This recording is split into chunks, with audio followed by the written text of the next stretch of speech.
Apakah COVID sangat terlalu berbahaya? Kayak apa iya gitu loh. Dengan sisi sudut pandang lo yang sebagai seorang dokter yang juga mempunyai sisi kemanusiaannya gitu loh. COVID itu jadi semacam stigma ya. Ya, jadi stigma. Jadi stigma. Ketakutan, seperti seakan-akan diciptakan ketakutan karena COVID. Ya, itu ketakutan itu bukan hanya di masyarakat, di tenaga kesehatan juga terjadi ketakutan seperti itu. Teman-teman kalian semua takut rumah sakit? Oh jelas. Jauh. Berapa persen kira-kira, Wi? Angkanya bisa ya lebih dari 50%. Lebih dari 50%? Orang takut ke rumah sakit, turun angka pasien datang ke rumah sakit? Betul, lebih dari 50%. Wow. Ini menarik karena di tengah pandemik kesehatan, justru bisnis kesehatan pun terancam bangkrut juga gitu loh. Betul. Bukan hanya bisnis yang lain, bahkan bisnis kesehatan pun di tengah pandemi kesehatan terancam bangkrut. Ini fenomena yang menarik loh, yang perlu kita cermati di sini. Bagaimana sebenarnya pemerintah mampu bisa mengatasi ini? Di saat misalnya rumah sakit pada bangkrut, Wi, gimana masyarakat mau berobat ntar? Dari dahak. Dahak? Ya. Dari air liur. Air liur? Ya. Dari urin. Oke. Dari feses. Iya. Sama satu lagi. Dari mana? Dari sperma. Dari sperma ada? Iya.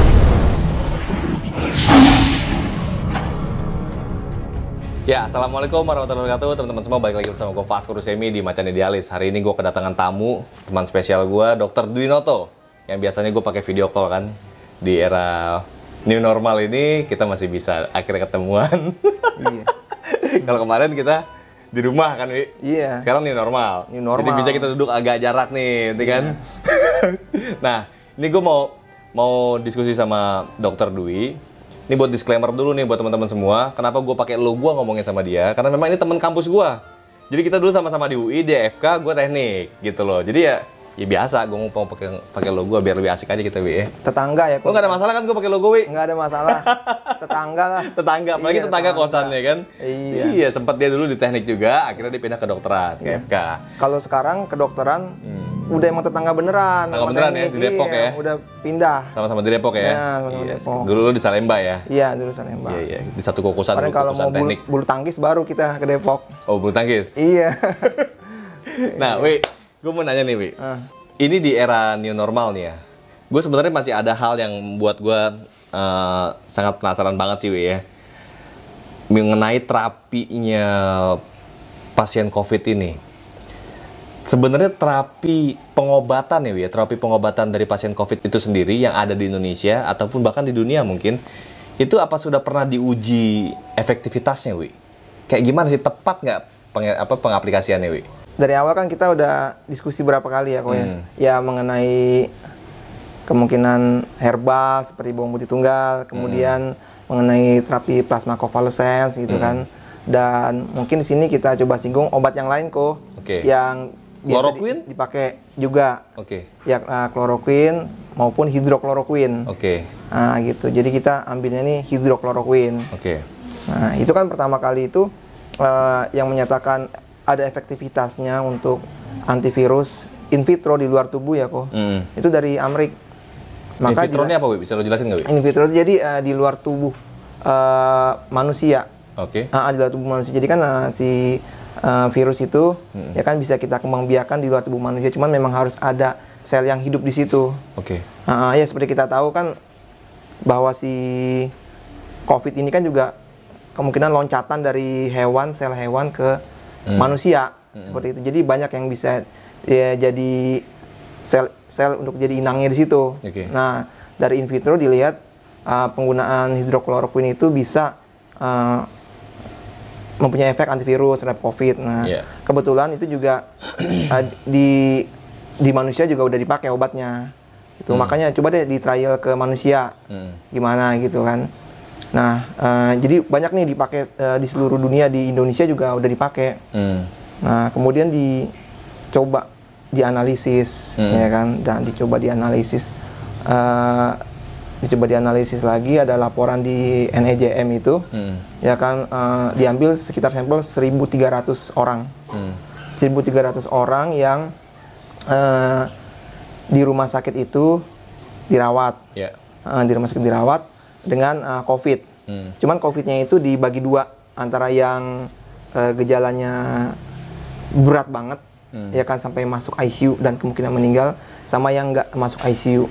Nah gitu, diterapin lah ini, ada yang pakai hidrokloroquine, ada yang nggak pakai. Nah, hidrokloroquine itu dipakai untuk mereka-mereka yang memang dasarnya itu penyakitnya cenderung berat. Yang obat malaria itu ya? Hidrokloroquine, ya itu kan alternatif dari kloroquine. Ya, dikatakan lebih aman daripada kloroquine. Ada juga jurnalnya gitu. Jadi ya udahlah dipakai hidrokloroquine, kan lebih etis kalau dibikin penelitian kan, obat yang lebih aman. Ternyata antara pasien yang pakai hidrokloroquine dengan pasien yang tidak pakai hidrokloroquine itu tidak terjadi perbedaan bermakna secara statistik gitu. Oh, nggak terjadi perbedaan bermakna? Iya, nggak jadi perbedaan bermakna. Jadi maksudnya gini, kita harapkan ketika dia memakai hidrokloroquine itu kan secara signifikan tuh bisa mengurangi angka kematiannya, ya kan, atau mengurangi lama waktunya dia,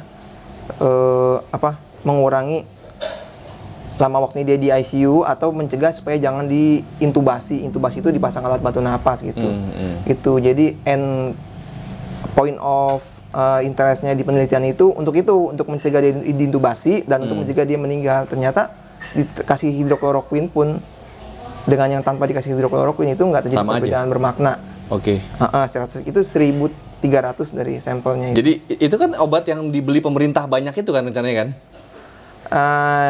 Iya, ya. Tapi sudah diterapkan itu di Indonesia, Wi? Udah dipakai? Udah dipakai?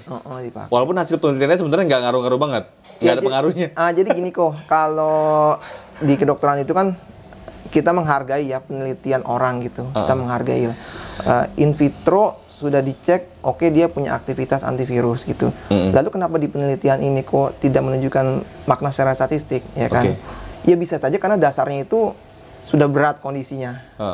Itu sudah berat, sudah terkomplikasi, ada penyakit-penyakit yang lain gitu. Bagaimana jika diterapkan lebih awal sebelum kondisinya, gitu. Itu belum ada lagi tuh penelitiannya. Kalau memang udah ada komplikasi yang lain baru begitu. Iya, jangan menunggu berat. Awal pun ketika sudah terkonfirmasi, bagaimana jika dikasih itu?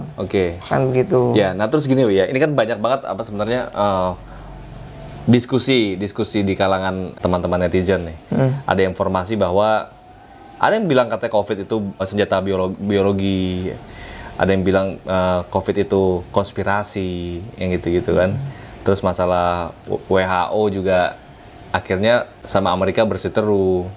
Nah, kalau pandangan lu ya sebagai dokter, melihat dari sudut pandang yang lain, atau mencoba dari sudut pandang kemanusiaan, menurut lo COVID ini apa betul ada apa nggak sebenarnya sih, Wi? Apa betul ada? Apa betul sejenis virus kah? Karena banyak banget video-video yang beredar gini loh, Wi. Sampai orang dilarang buat ngecek tubuh mayatnya, sampai orang dilarang buat ikut menguburkan. Ini kan banyak sekali sisi-sisi manusia yang akhirnya jadi menyedihkan ya, Wi ya. Karena dampak ini. Toh gue lihat apakah COVID sangat terlalu berbahaya? Kayak apa iya gitu loh. Jadi, pandangan lo gimana dengan sisi sudut pandang lo yang sebagai seorang dokter yang juga mempunyai sisi kemanusiaannya gitu loh.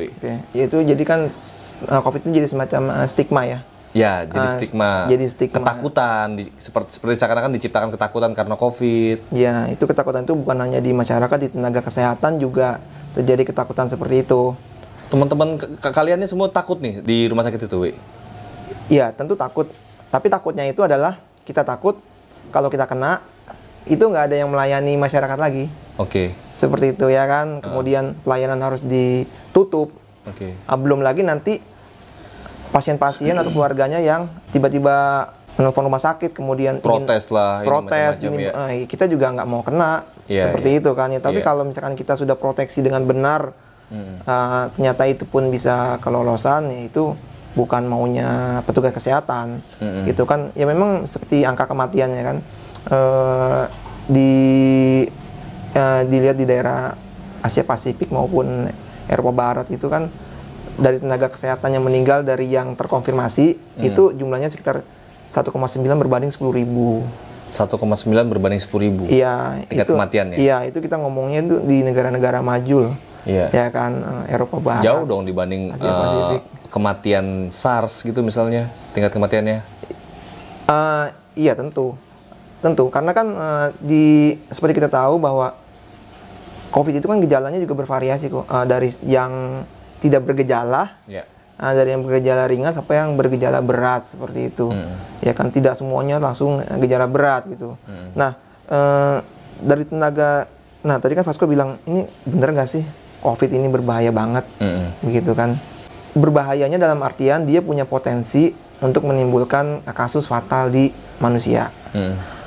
Obat-obat pun yang kita kasih ini masih trial, ya kan? Bahkan ya alhamdulillah sih di negara kita sudah mulai stok untuk APD sudah mulai banyak. Udah gitu sulit lah ya. Udah gitu sulit, betul. Sudah banyak relawan juga, bahkan banyak yang mengalihkan bisnisnya untuk APD, alkes gitu. Kemudian juga obat-obat trial sudah mulai ada di kita, dan terapi plasma konvalesens itu juga sudah mulai digiatkan nih. Iya, jadi di rumah sakit yang sudah bisa trial terapi plasma konvalesens itu baru di Gatot Subroto sama RSCM. PMI yang lain sudah mulai bergerak, rumah sakit UI sudah kabarnya berusaha melakukan etik yang ngurusin izin etik tuh, yang mudah-mudahan kalau lolos kan tambah satu lagi tuh. Nah ini yang menarik gini Wi. Diskusi di kalangan teman-teman yang tidak mengerti medis kan banyak ya yang terjadi, teman-teman netizen yang mungkin pengetahuan mengenai medisnya ya terbatas pasti. Tapi yang gue pengen tahu sebenarnya adalah diskusi yang terjadi di kalangan tenaga medis sekarang ini, baik itu dokter, suster dan lain-lain. Itu apa diskusi yang sedang berkembang sekarang? Ada nggak diskusi seperti itu di sekarang di teman-teman kedokteran? Iya, dari awal-awal kita kan punya grup masing-masing nih, punya grup alumni kan, misalnya kayak dari dokter FKUI angkatan berapa, ya masing-masing punya grup. Ya grup itu bervariasi dari yang masih dokter umum sampai yang udah dokter spesialis, ada dokter parunya juga seperti itu. Di situ diskusi berkembang. Yang terakhir ini memang kriteria pemulangan dari rumah sakit, kriteria pasien pemulangan dari rumah sakit itu gimana gitu. Apakah kita harus nunggu kriteria serologis dan PCR-nya seperti itu. Kan seperti kita tahu PCR itu butuh waktu ya kok ya, gitu. Yang swab hidung, tenggorokan itu butuh waktu tuh, ya kan, ngantri lah karena ngantri terbatas itu. Reagennya pun sedikit ya di kita ya. Ada kok, ada. Tapi kan gini, jadi keterbatasan jumlah orang yang mau ngetes, dengan jumlah orang yang ngetes, mereka sudah lembur-lembur seperti laboratorium pemerintah sudah berusaha lembur. Cuma kan kita berusaha menjaga juga mereka supaya jangan sampai ngedrop banget, karena nanti kan risiko tuh mengolah sampel yang memang curigaan COVID-nya itu besar seperti itu ya kan. Jadi itu apa diskusi yang berkembang? Maksud gue gini loh, mengenai teori-teori konspirasi yang berkembang ini kan banyak ya. Mungkin lu juga denger ya dari sosial media yang lain itu kan. Nah di kedokteran itu ada nggak diskusi mengenai wah ini COVID ini benar-benar senjata biologis nih diciptakan, atau ini COVID ini ada yang mau create untuk menakut-nakuti manusia, misalnya gitu loh. Ada nggak diskusi seperti itu? Atau ada diskusi yang seperti apa yang paling menurut lo ini lagi panas di tenaga medis? Kalau kita sebetulnya kalau dari sisi kesehatan itu fokusnya sederhana aja kok. Bagaimana kita meyakinkan ini pasien terdiagnosis COVID. Maksudnya biar tidak terjadi memvonis orang padahal dia bukan sakit itu. Kemudian bagaimana mengobatinya dengan aman. Bagaimana juga mencegahnya. Penyembuhan, pencegahan ya. Nah, betul, 3 itu. Adapun memang awal-awal dulu kan dari Indonesia itu banyak kan kasus impor ya kok. Untuk melakukan kebijakan penutupan penerbangan itu kan mempunyai konsekuensi ekonomi. Ya seperti itu. Ya itu bukan di ranahnya kedokteran lah ya untuk hal itu ya. Tapi maksud gua untuk di ranahnya kedokteran ada isu yang menarik nggak, Wi? Ini ternyata itu bukan virus misalnya gitu ya. Wah ternyata ini kok bakteri bukan virus ya. Oh iya, oke. Misalnya kayak gitu-gitu loh, Wi. Hal-hal yang lagi panas, lagi sering diperdebatkan di lingkungan kedokteran itu. Iya, itu yang kita masih diskusi adalah mengenai tadi kriteria. Jadi pasien itu ketika mau dipulangkan dari rumah sakit, itu kriterianya apa? Kenapa? Karena kan usahakan ketika dia sudah dipulangkan itu tidak menginfeksi yang lain. Tapi usahakan juga supaya tidak terlalu lama ditahan di rumah sakit. Apa perbedaan pendapatnya di situ? Iya, perbedaan pendapat ada yang pokoknya kita harus strict sebelum dipulangkan. Harus tes lagi? Swabnya 2 kali harus negatif seperti itu.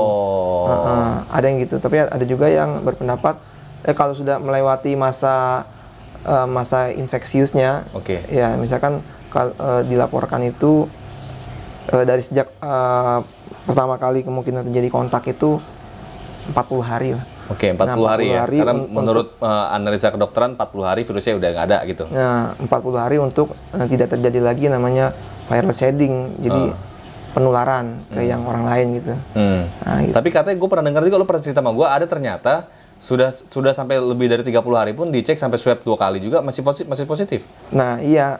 Ini gimana? Berarti masanya berarti ada yang lebih dari itu dong, Wi? Atau dia mungkin sebelum dites terus dia ketular lagi. Nah ya itu. Jadi kan pasien itu dirawat di rumah sakit. Kita berusaha kan untuk mengisolasi pasien itu sendiri. Tapi kan terkadang ruangan di rumah sakit itu terbatas. Jadi kita melakukan kohort kok. Apa tuh, Wi? Kohort itu jadinya misalkan di ruang itu ya memang untuk pasien-pasien COVID. Oke, seperti khusus itu. Ya. Jadi kalau yang namanya misalkan mungkin nggak terjadi reinfeksi, misalnya ini udah mau baik, terus pas kebetulan nular lagi dari sebelahnya gitu. Gitu kontak gitu ya kan, atau misalnya pasien sebelahnya nggak patuh, atau kalau pada anak-anak ya kan nggak bisa diatur kayak orang dewasa, mau batuk aja, pilek aja. Padahal ya sebenarnya dia udah sembuh pas di situ, tapi belum dites, terus sebelahnya masih kena kan, kena lagi. Iya seperti itu. Jadi nggak ada autoimun di situ, nggak ada, Wi ya. Jadi tiba-tiba dia jadi imun gitu, nggak juga ya? Ya jadi kalau kita kan deteksinya misalkan swab tenggorokan, swab hidung gitu, kayak gitu. Ya kalau misalkan dia terkena lagi dahak dari tetangganya, bisa juga bisa droplet positif, bisa juga kena di situ ya. Padahal dia imunoglobulin. Nah, sekarang yang paling penting buat gue gini, Wi. Ini yang menarik, ada isu katanya rumah sakit justru dengan adanya COVID ini banyak yang mau bangkrut nih, Wi. Kenapa? Apakah mungkin karena orang takut ke rumah sakit? Misalnya orang biasa kan diare, ada juga orang ke rumah sakit gitu kan. Misalnya orang sakit luka gitu, misalnya ada yang ketusuk pisau atau ada apa-apa pun ke rumah sakit, orang jadi takut. Apa betul begitu?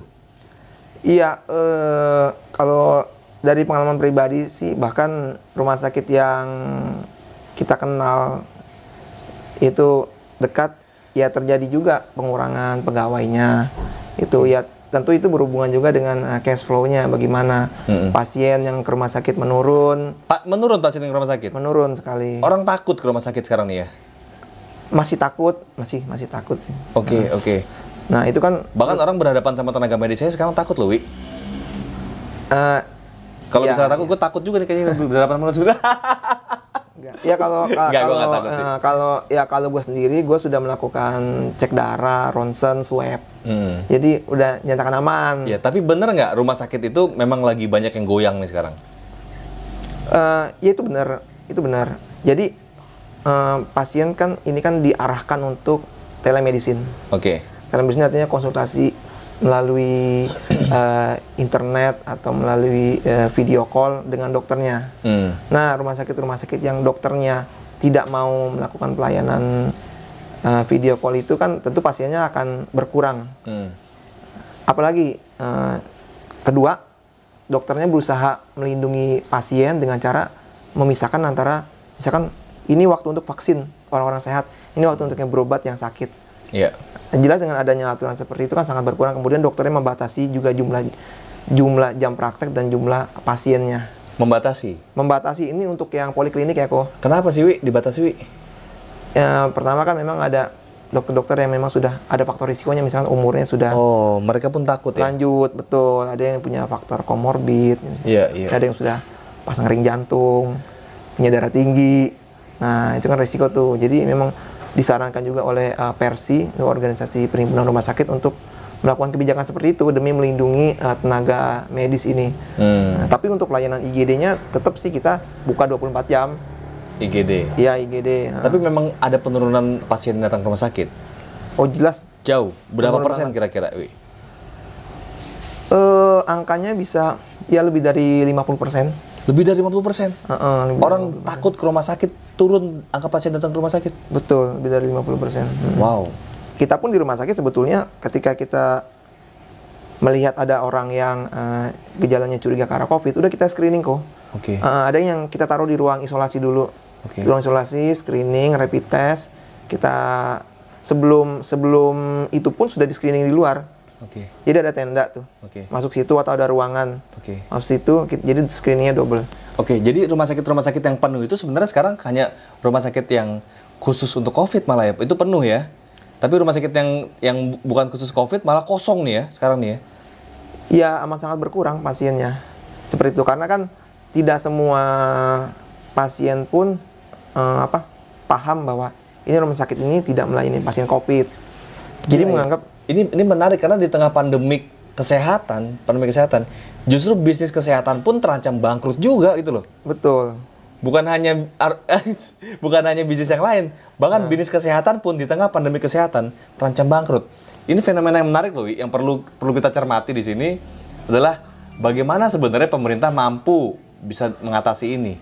Di saat misalnya rumah sakit pada bangkrut, gimana masyarakat mau berobat ntar? Ya iya, sebetulnya itu bisa diregulasikan ya. Diregulasikan seperti ini. Jadi seperti tadi telemedicine. Telemedicine itu bagusnya diberikan syarat. Jadi dokter-dokter yang boleh melayani telemedicine adalah dokter-dokter yang praktik di rumah sakit, punya STR, SIP di rumah sakit kok. Iya. Bagaimana kita tahu emang ini dokter masih praktek, STR-nya masih aktif nggak, SIP-nya masih aktif nggak? Kalau terjadi apa-apa, mau klaim ke siapa? Gitu. Jadi sebaiknya yang menggunakan telemedicine juga sadar mengenai hal ini, ya kan? Sadar. Dokter, tapi himbauan lu apa orang perlu takut datang ke rumah sakit nggak? Waspada boleh. Jadi tapi memang di situ kan tempat berkumpulnya penyakit di rumah sakit itu kan, Wi.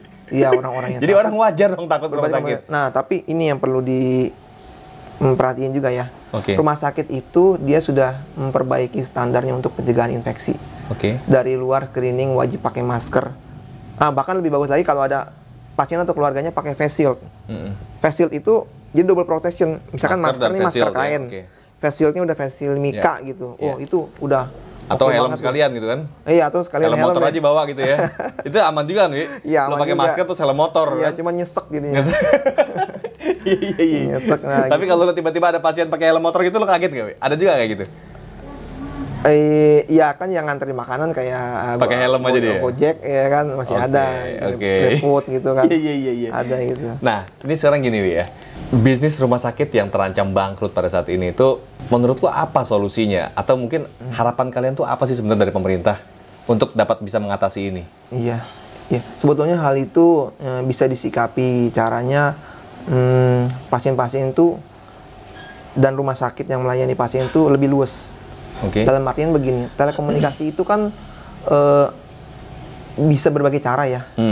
Bisa melalui aplikasi, handphone, bisa melalui email juga, bisa melalui telepon. Itu jadi mengoptimalkan pelayanan yang tanpa kontak untuk awal. Tapi pasien boleh bertanya mengenai gejala-gejala dia dan apakah perlu apa tidak ke rumah sakit. Seperti itu. Ya lebih bagus kalau pasiennya tahu nomor pribadi dokternya. Mau dokter dihubungin? Beberapa mau. Ya kalau gue sih mau. Lo mau ya? Ya. Ke semua pasien lo? Iya. Oh ya? Pusing gue dong, Wi. Ya, karena gue udah merasa. Lo nggak dibayar mereka komunikasi sama lo mau gitu? Iya, nggak bayar karena merasa udah ini ada beban tanggung jawab, sayang lo pada pasien gitu. Moral juga gitu ya kan. Lebih baik. Jarang loh, Wi, dokter yang mau begini, Wi. Iya kan, lebih baik punya pasien yang kita komunikasinya baik dengan pasien itu ya daripada dia bolak-balik pindah dokter sana, pindah dokter sini, tapi isi dari komunikasinya mereka itu atau edukasinya dia tuh nggak dapat gitu kok. Kayak gitu, nggak dapat itu. Lo layanin tuh mereka WhatsApp lo gitu? Iya, gue layanin. Bahkan beberapa ada yang gue marahin juga, ada yang gue marahin gitu. Maksudnya, iya kalau misalkan mau berobat boleh aja, mau kemana aja boleh berobat, tapi kalau ragu tanya gitu. Karena ya ilmu orang kan beda-beda ya kok ya. Terkadang konsentrasi tenaga medis nih ketika bekerja juga bisa aja berkurang karena kelelahan.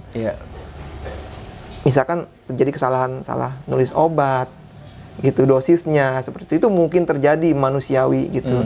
Atau misalkan terjadi kesalahannya misalkan ketika resepnya apa, dikasih obatnya apa kayak gitu ya. Kalau gue sih miss di situ betul, kalau gue sih welcome, nggak apa-apa karena kebetulan gue juga ngurusin manajemen soal itu juga rumah sakit gitu. Dan gue juga belajar soal itu. Ada nggak dokter-dokter yang justru sekarang malah menghindari untuk bekerja karena dia takut tuh, misalnya? Ya ini kan problemnya. Jadi dokter-dokter yang punya faktor komorbid, contohnya ya, obesitas. Jadi berat badan itu lebih dari ideal, ya kan.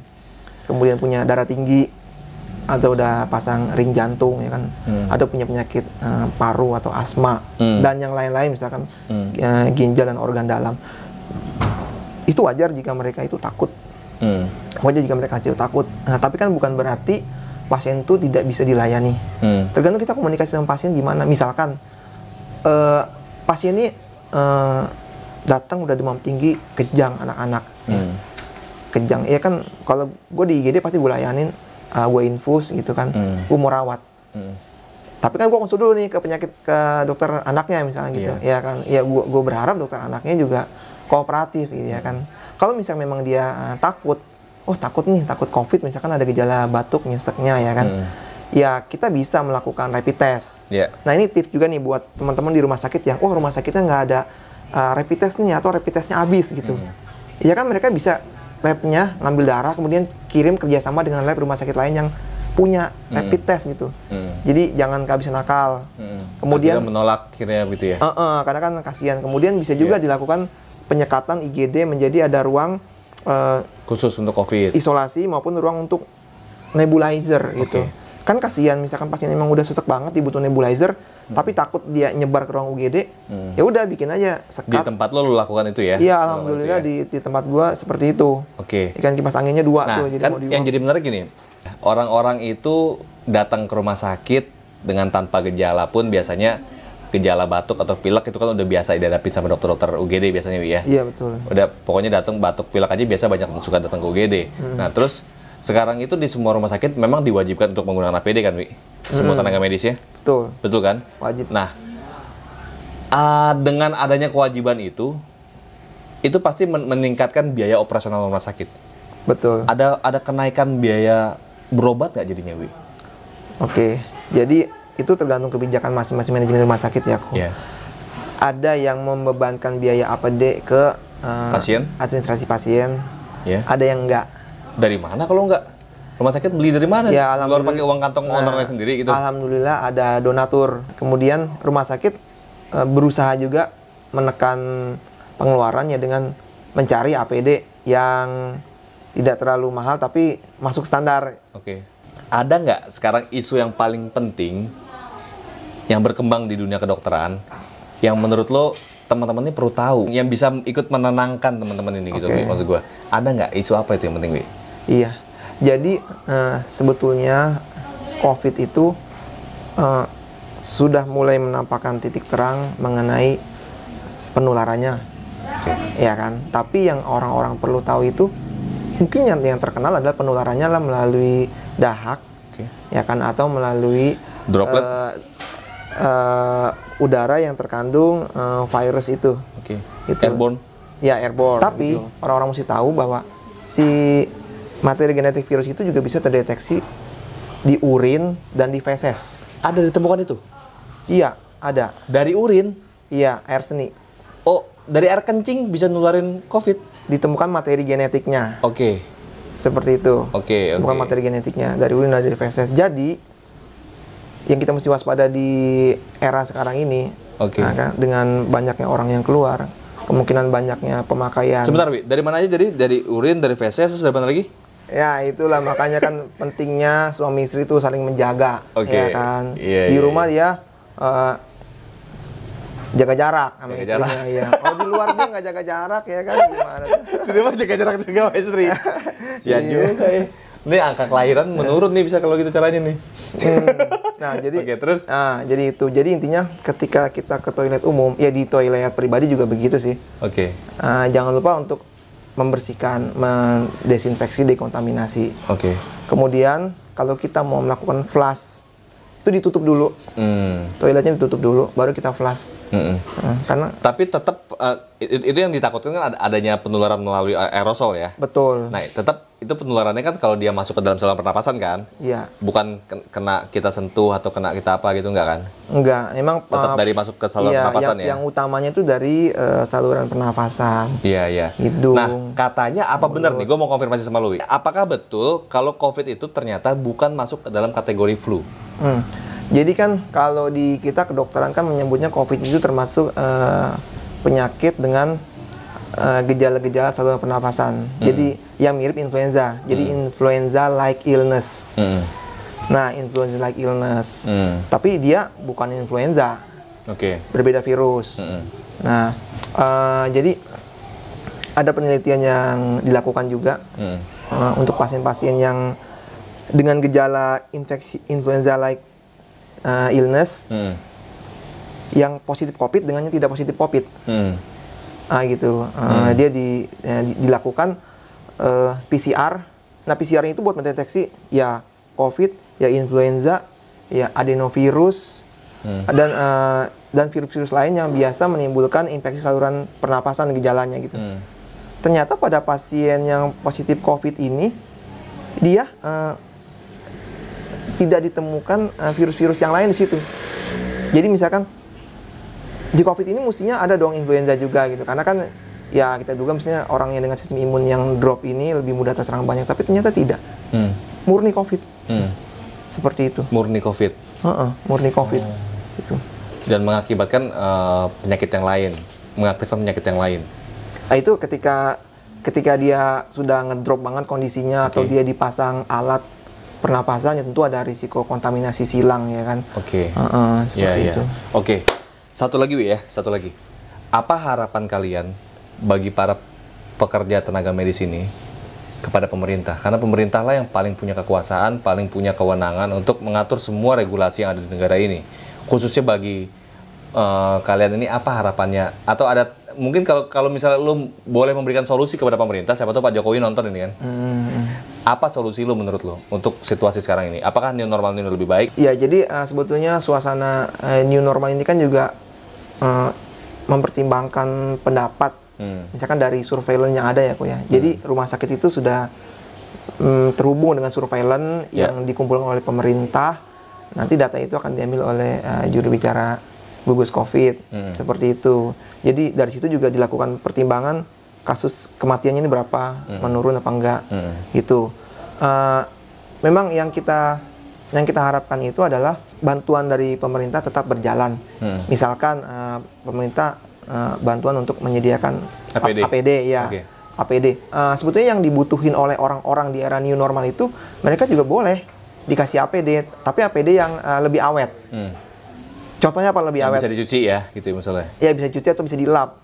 Contohnya masker kain ditambah face shield. Nah, itu kan lebih awet tuh. Udah gitu double protection juga kok.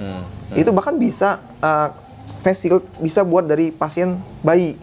Bisa dikasih itu. Pasien bayi kan ibunya batuk-batuk, bapaknya batuk-batuk. Wi, tapi apa harus segitunya, Wi? Emang segitunya ditakutin apa COVID ini, Wi? Begini ya kok ya. Jadi kan angka kematiannya udah jelas kecil kan, Wi? Iya. Kalau kita kayak gitu semua orang kita di luar kayak ngeliat robot aja semua jadinya kayak gitu. Iya. Di era new normal disarankan tetap berhati-hati, tetap pakai APD. Seperti itu contohnya, ini teori ya. Misalkan orang punya helm sendiri, ya kan? Dia mau boncengan sama yang lain. Dan misalkan dia perlu banget diboncengin, misalkan dia mau berobat ke rumah sakit gitu. Atau dia mau nengokin orang yang butuh bantuan, kalau misalkan dia pakai helm sendiri, ya kan, itu udah sangat membantu tuh pencegahan seperti itu. Ya selain cuci tangan seperti itu ya. Ya minimal kalau dia positif dia tidak menularkan ke orang ya. Betul, minimal kan itu bukan dia tidak bisa menerima, tapi dia tidak bisa menularkan ke orang, kan lebih ke sana kalau ke masker kain mah. Iya. Ya kan? Bukan dia tidak bisa masuk virus itu ke dalam, tapi dia tidak bisa, minimal dia mengurangi pembuangan keluar kan. Betul, mengurangi keluar. Ditambah face shield itu. Iya. Nah, jadi gitu. Jadi yang diharapkan oleh para tenaga medis ini adalah pemerintah terus memberikan bantuan. Betul. Memberikan bantuan kepada para rumah sakit, berarti otomatis dong. Iya. Khususnya apalagi rumah sakit yang mau bangkrut nih. Pasti banyak nih rumah sakit yang mau bangkrut nih, Wi. Apa harapannya, Wi? Iya, jadi sebetulnya untuk rekomendasi, pemerintah kan juga bisa minta laporan keuangan rumah sakit itu sebetulnya bisa kok. Yang penting dijaga kerahasiaannya. Ini rumah sakit bagaimana performanya selama ini, ya kan? Itu bisa. Oh ternyata performanya menurun. Tapi bagaimana kebijakannya? Ternyata kebijakannya bagus untuk pencegahan COVID. Tapi efeknya adalah pasiennya jadi menurun. Yeah. Padahal harusnya ini yang dihargain seperti itu. Memang harusnya diciptakan iklim bahwa COVID itu nggak semenakutkan itu berarti ya intinya. Betul. Iya. Menakutkan itu kita lihat dari gejalanya, kita pantau. Kita menakutkan itu adalah yang memang bisa jatuh ke keadaan fatal atau dia menginfeksi orang yang punya komorbid seperti itu. Oke. Ya, thank you banget Dr. Dwi Noto, dokter yang sangat pintar dan sangat cerdas. Karena gue tahu dia dari zaman kuliah memang dia udah pintar banget. Jadi teman-teman semua, kira-kira sekian diskusi kita kali ini ya. Nanti kalau ada perlu yang gue tanyakan, gue akan tanyakan lo lagi. Dan gue akan terus bagikan kepada teman-teman semua kalau gue diskusi sama Dwi. Jadi apa yang gue diskusikan, teman-teman juga tahu dan nambah ilmunya. Mudah-mudahan ini bermanfaat banget buat kalian. Kalau ini bermanfaat, like dan sebarkan video ini ke seluruh sosial media kalian. Jangan lupa subscribe channelnya, klik tombol loncengnya biar lu terus update di Macan Idealis. Assalamualaikum warahmatullahi wabarakatuh. Waalaikumsalam warahmatullahi wabarakatuh.